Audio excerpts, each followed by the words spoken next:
Hello everyone! Welcome to this complete quick revision of compiler design. In this presentation, we'll cover all 26 slides that will help you master compiler concepts for your exams. Each slide includes memory tricks and active recall prompts to help you remember better. Let's get started. So, what is a compiler?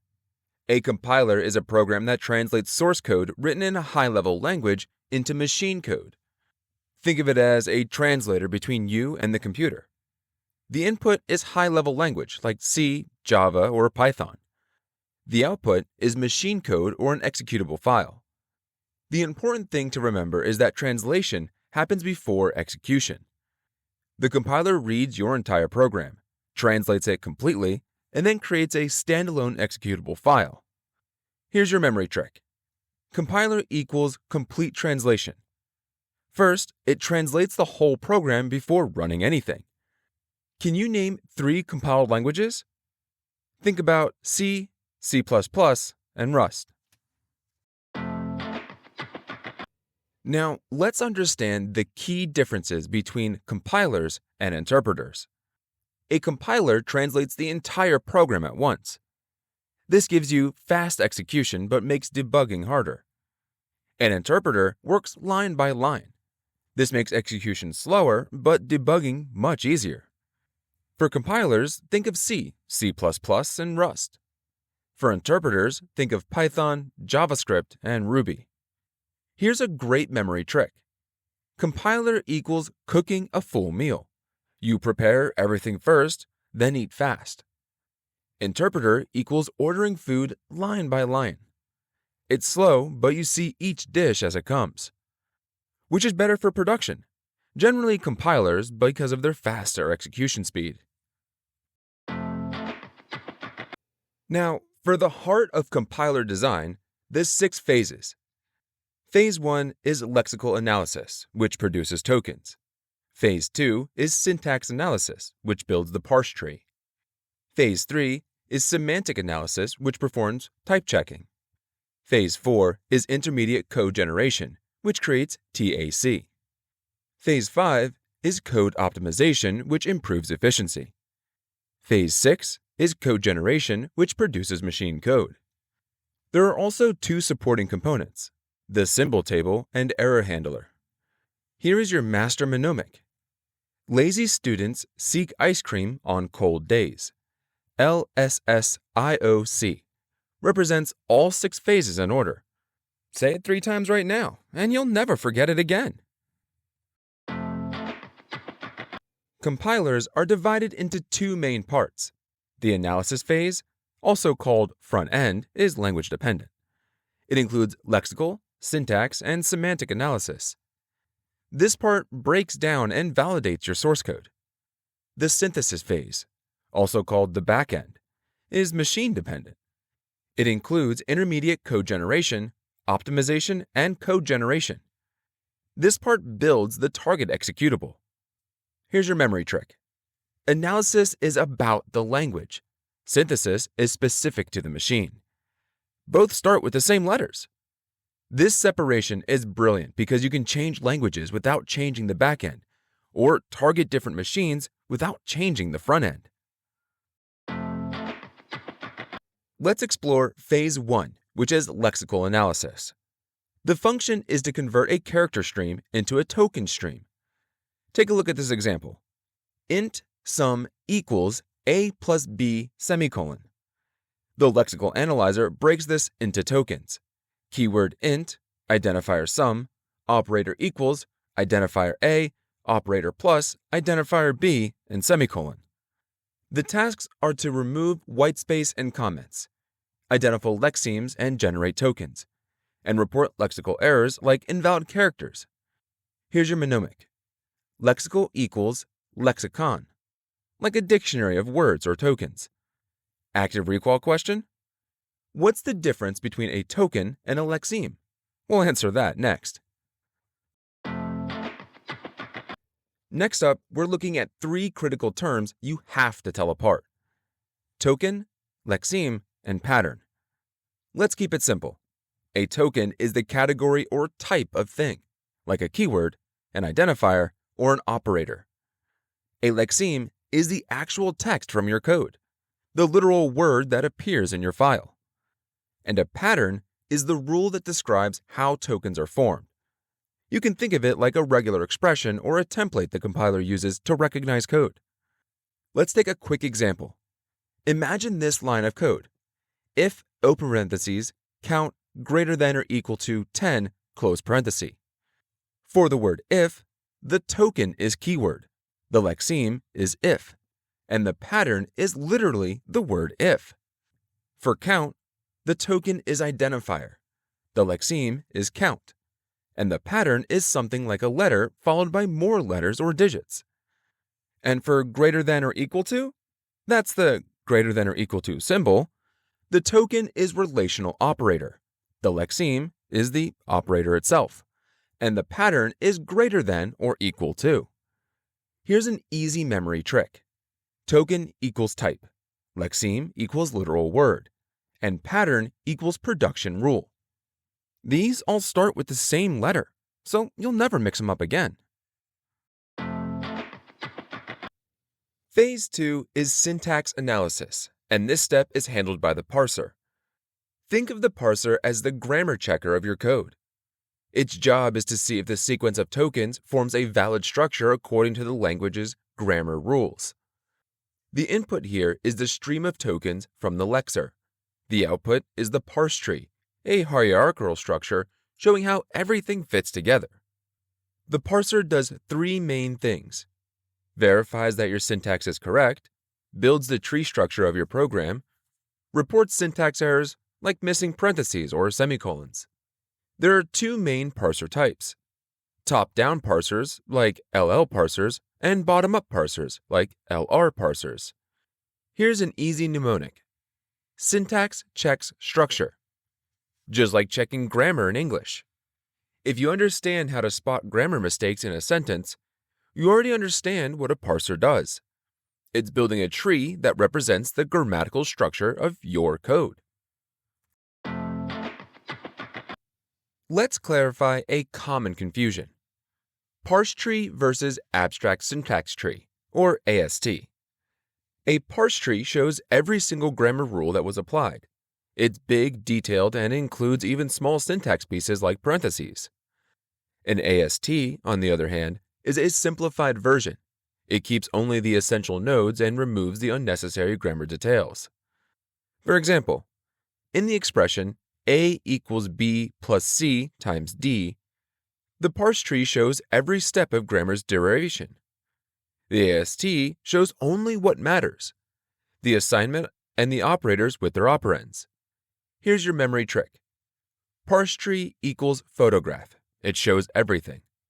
AST equals artwork. It keeps only what matters.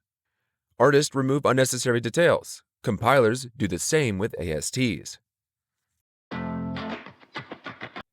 Phase 3 is semantic analysis, where the compiler starts checking meaning.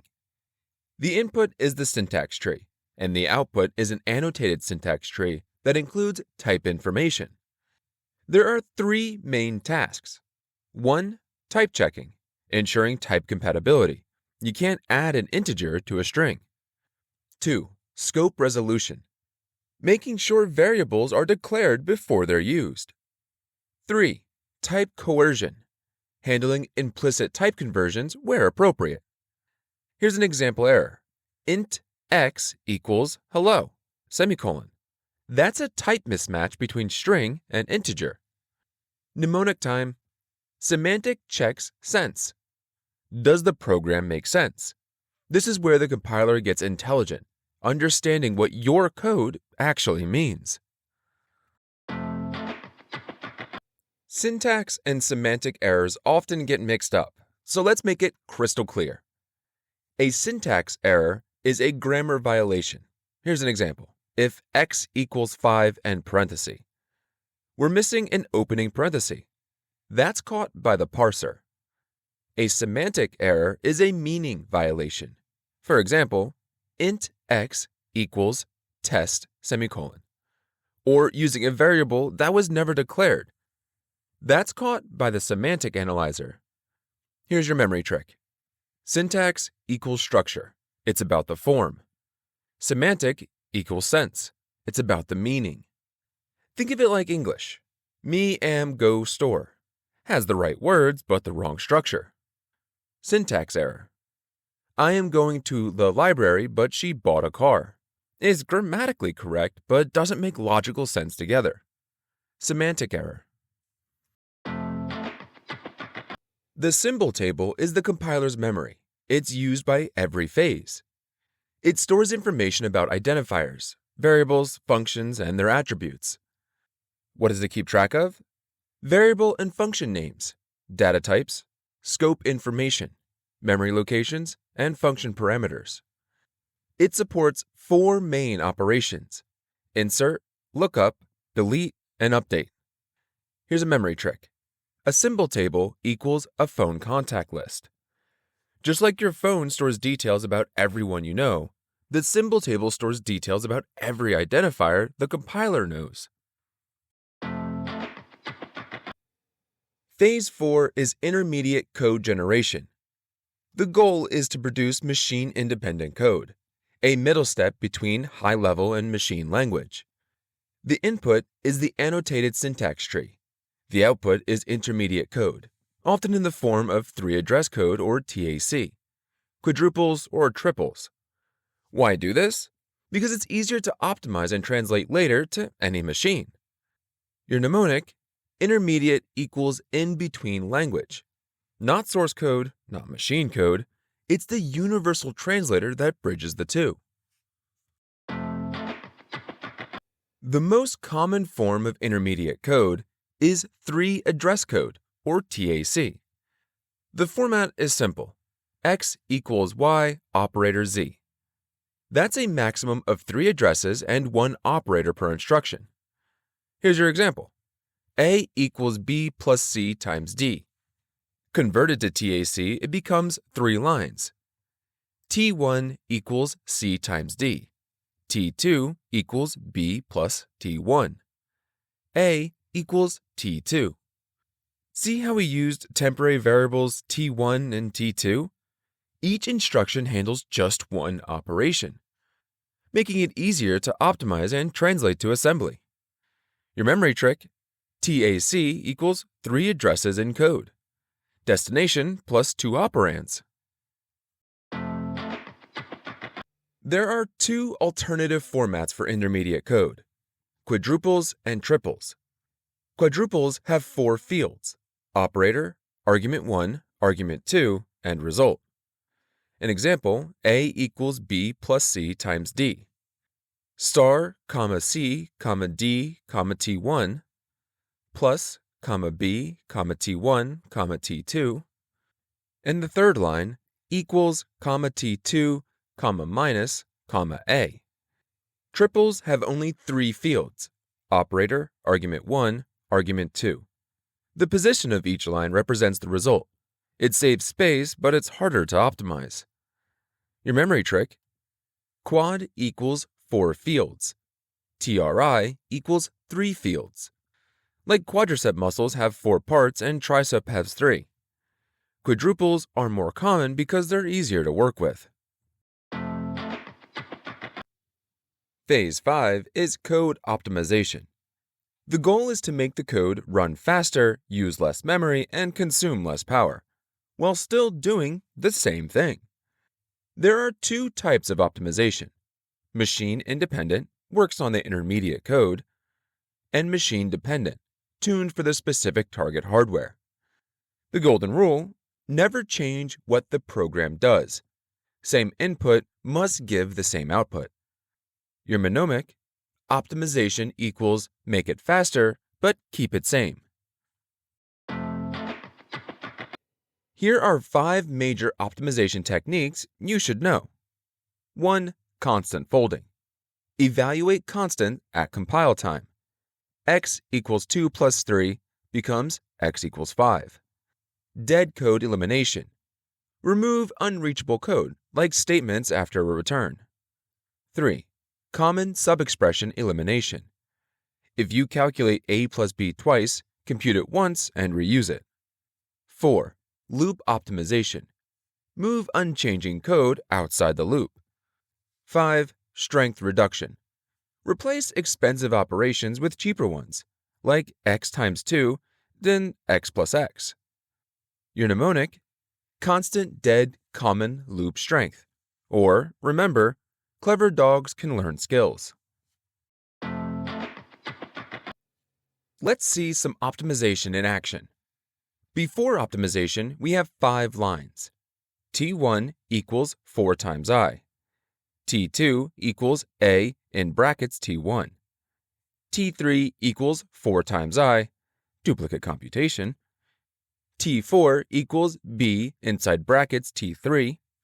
And finally, T5 equals T2 plus T4. After common subexpression elimination, we end up with 4 lines. T1 equals 4 times I, T2 equals A in brackets T1, T4 equals B T1 in brackets, and finally, T5 equals T2 plus T4. We eliminated T3 completely by reusing T1. Same result, less work. Your memory trick, CSE, equals don't calculate same expression twice. The final phase is code generation. This is where actual machine code gets produced. The input is the optimized intermediate code, and the output is target assembly or machine instructions that can run on your CPU. There's 3 key tasks. 1. Instruction selection. Choose the best machine instructions. 2. Register allocation. Assign variables to limited CPU registers. 3. Instruction ordering. Arrange instructions for optimal performance. Your mnemonic: code gen equals final goal executable now. After this step, your program is ready to run. Register allocation is one of the biggest challenges in code generation. The problem is simple. You have many variables but only a handful of registers, maybe 16 or 32. The compiler uses 2 main tools: register descriptors, track what's inside each register, and address descriptors, track where each variable is stored. To assign registers efficiently, it uses the graph coloring algorithm. When registers run out, we perform spilling, storing some variables in memory temporarily.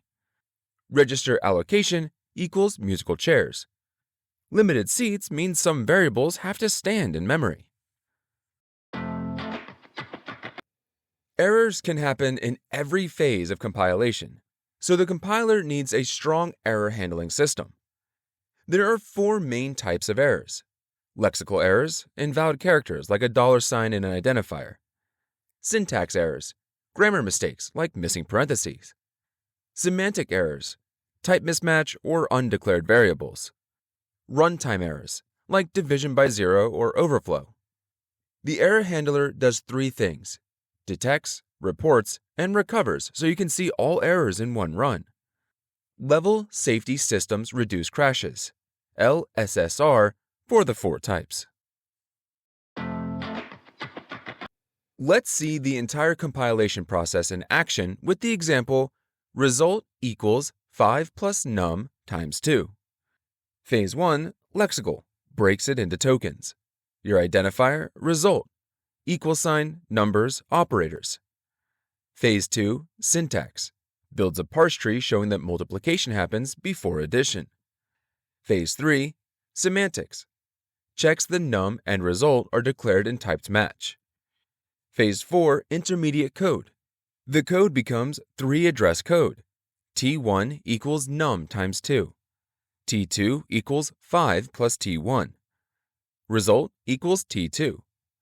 Phase 5 is optimization. The compiler improves the code. For example, using constant folding if num is a constant. Phase 6, code generation. Finally, it's translated into machine instructions like MOV, add, and MUL. This is the complete flow: lexical, syntax, semantic, intermediate, optimization, code generation. LSSIOC. Follow it like a recipe. Every compiler exam traces this exact order. There are two main types of compilers depending on where they run and what they produce. A native compiler runs on a machine and produces code for that same machine. An example is GCC running on Linux, producing Linux executables. A cross-compiler runs on one machine but produces code for a different platform. Example being compiling on your PC but generating code for an ARM microcontroller. These are essential for embedded systems, mobile apps, and IoT devices, because sometimes the target device can't even run a compiler. Your mnemonic, cross-compiler equals cross-platforms. You're crossing from one platform to another. Compiler writers don't start from scratch. They use specialized tools. For lexical analysis, we have LEX or Flex. These generate scanners automatically. For parser generation, there's YACC, yet another compiler, and Bison, which generate parsers automatically. For full frameworks, there's Antler and JavaCC, which can handle multiple phases. The benefits? Faster development, fewer errors, and standardized implementations. Your mnemonics, LEX makes Lexer. YACC equals yet another compiler. These tools let you define grammar rules and the rest is done for you, like compiler autopilot. Let's wrap it all up. The complete compiler flow goes like this: source, tokens, tree, checked, IC, optimized, machine code. Here's the key ideas to remember. The front end, lexical, syntax, semantic, is language dependent. The back end, optimization and code generation, is machine dependent. The symbol table is used by every phase. Optimization must preserve semantics. Your master mnemonic. Lazy students seek ice cream on cold days. That's LSSIOC, the 6 compiler phases in perfect order. Master this, and you'll have the full mental map of how source code becomes an executable program. Here's the final slide, your quick reference cheat sheet. 6 phases, 1 line each. 1. Lexical. Converts characters to tokens. Remember, lexicon. 2. Syntax. Converts tokens to parse tree. Remember, structure. 3. Semantic. Checks types and scope. Remember, sense. 4. Intermediate. Produces machine-independent TAC. Remember, in between. 5. Optimization. Makes faster code with same output. Remember, improve. 6. Code gen. Produces final machine code. Remember, goal. Some quick comparisons. Compiler versus interpreter. Cook versus order. Token versus Lexeme. Type versus literal. Parse tree versus AST. Photo versus artwork. Syntax error and semantic error. Structure versus sense. Front end versus back end. Language versus machine. Here's some must-know formulas. TAC. X equals Y, OPZ. 3 addresses, 1 operator. Symbol table. Used by all phases. Optimization rule. Always preserve semantics. Register allocation. When registers run out, spilling happens. 30-second recall test. 1. All 6 phases in order. 2. What does lexical produce? 3. What does parser create? 4. What must optimization preserve? And 5. TAC stands for. If you can answer these 5, you've mastered compiler design fundamentals. And one last tip. Use spaced repetition. Review this tomorrow, then 3 days later, then a week later. That's how you lock knowledge into long-term memory. Good luck with your exams. You've got this.